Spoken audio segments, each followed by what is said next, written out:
Let's make a checkbox control dashboard in Excel in 3 minutes. You check the box for whichever metric you want to see.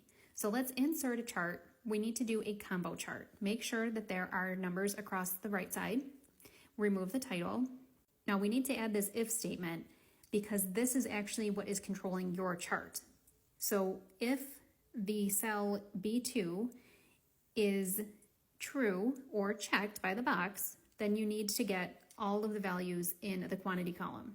So then repeat that step or just drag it over to the right. Now let's add a title.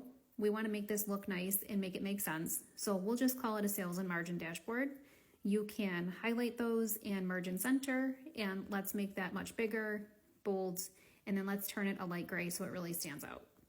Speaking of standing out, let's change the background on our graph. So we'll right click on that, and then we'll change the fill to a light gray, but it already did it. So let's just close that.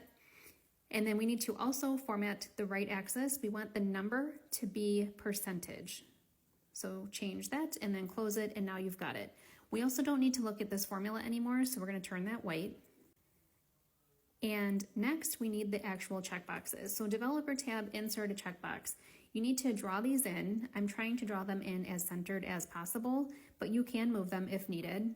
So we're going to put the middle one here and right click, and then you can delete the text that's in there, and let's name these accordingly. So the first one is quantity, the second one is sales, and the third one is going to be labeled margin. Now if you notice when you're done with this and you check these boxes, they don't do anything. So you need to right click on these and format control, and you have to actually link these cells or these checkboxes to cells.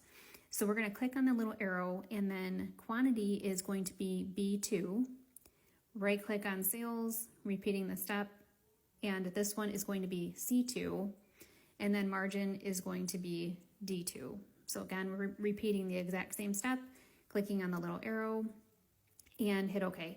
Now it says true because the checkbox is marked, so that looks great, but we don't want to see those words, so let's turn them white.